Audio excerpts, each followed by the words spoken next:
उन्होंने अकबर को सिखा दी तंबाकू। अकबर सारा दिन बैठा बैठा रगड़ता रहता था, गणेश साहब चुना लिया हुआ लगे रहता था। बीरबल का यही काम था। बीरबल साहब क्या लिख रहे हैं?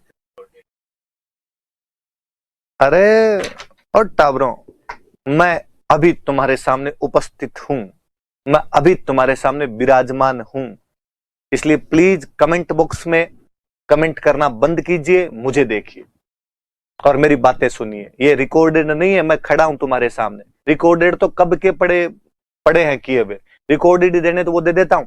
उन सब में मैंने जैकेट पहन रखी है, कईयों में तो सोल ओढ़ रखा है क्योंकि सर्दियों में पढ़ाए थे वो मैंने। अब मैं तुम्हारे सामने खड़ा हूं यार, मैं तुम्हारे लिए यहाँ खड़ा होकर पढ़ा रहा हूं, तुम्हें लग रहा है रिकॉर्डेड? मतलब तुम्हें इतना यूं आर्टिफिशियल लग रहा है, रिकॉर्डेड जैसा लग रहा है?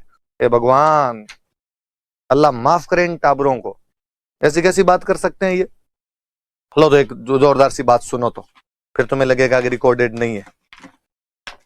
बाकायदा सामने आदमी खड़ा होकर अपने को बता रहा है। भारत में दो फसलें क्या मतलब खूब सारी चीजें पुर्तगाली लेके आए थे, पर उनमें दो फसलें मैं जोरदार से बताना चाहूंगा आपको। भारत में मक्के की खेती पुर्तगालियों ने शुरू की थी। इससे पहले भारत में मक्के की खेती नहीं हुआ करती थी। कॉर्न जो है, आपके मेज जो है, वो सबसे पहले पुर्तगालियों ने उगाना शुरू किया था। एक तंबाकू भारत के अंदर पुर्तगाली लाए थे। इससे पहले भारत में तंबाकू नहीं हुआ करती थी, ये सबसे पहले पुर्तगालियों ने शुरू की थी। और यार उनकी मार्केटिंग देखो, सबसे बड़ी जोरदार चीज तो मुझे उनकी मार्केटिंग लगती है कि पुर्तगाली 1498 के आसपास तो आए हैं। ये तो है नहीं कि आते टाइम साथ में मिराज की थैली साथ में लाए होंगे, आके सबको बांट दी होगी कि लो मिराज, तानसेन, नटराज, गणेश साहब सारे ले लो भाई एक एक। थोड़ा टाइम लिया होगा उन्होंने, यहाँ पे खेती शुरू की होगी। पर वो एक बात जानते थे कि भारत में यथा राजा तथा प्रजा है, कि जैसे राजा करेगा वैसे प्रजा करेगी। तो यार ये तंबाकू किसको सिखाई जाए? तो उन्होंने अकबर को सिखा दी तंबाकू। अकबर सारा दिन बैठा बैठा रगड़ता रहता था, गणेश साहब चुना लिया हुआ लगे रहता था।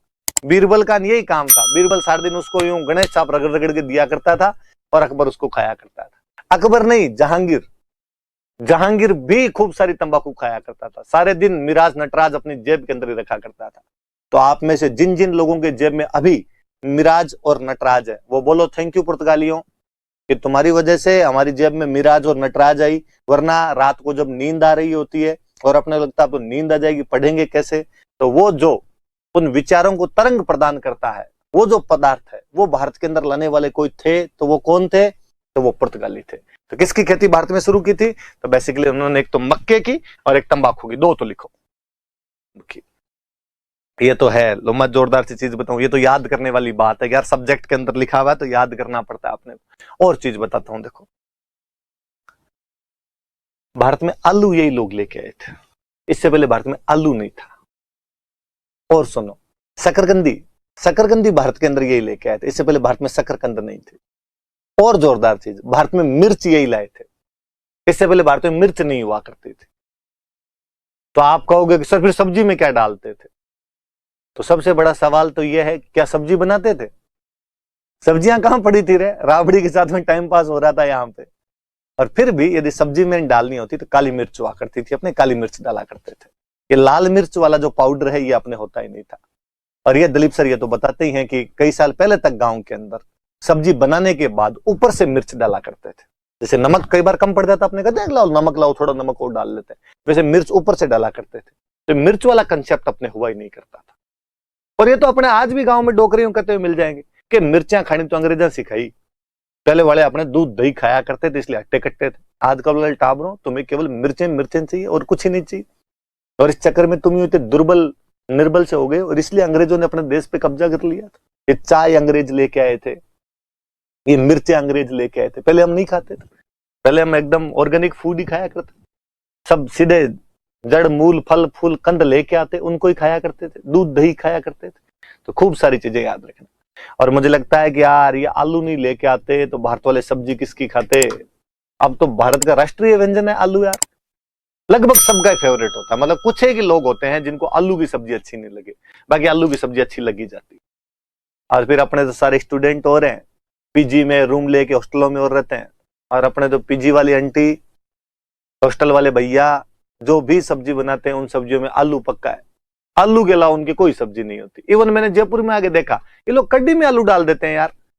गाजर के साथ आलू कौन बनाता है? ये बनाते हैं यहाँ के लोग। ये बैंगन में आलू डाल देते हैं। तो मुझे लगता है इन पीजी वालों को तो पुर्तगालियों को और थैंक यू बोलना चाहिए कि पुर्तगाली नहीं आते तो आलू नहीं आता, आलू नहीं आता तो पीजी वाले पीजी कैसे चलाते। तो आप आज के बाद जब भी आलू की सब्जी खाओ, जब भी मिर्च का टेस्ट ज्यादा आए और आपको लगे कि नहीं, दिल मांगे मोर, थोड़ा मिर्च और होनी चाहिए। लड़कियां कोई गोलगप्पे खाए तो ही कहे कि भैया थोड़े तेज करना, तो इसका मतलब है कि वो पुर्तगालियों को थैंक यू बोले, क्योंकि भारत में मिर्च वगैरह ये कौन लेके आए थे? जो सब के सब पुर्तगाली लेकर आए थे। और चीजें पढ़ते हैं, देखो अपने भारत में पहली प्रिंटिंग प्रेस पुर्तगालियों ने स्थापित की थी। गोवा के अंदर 1556 में इन लोगों ने प्रिंटिंग प्रेस स्थापित की थी। सुनना पहले बात, छापा खाना,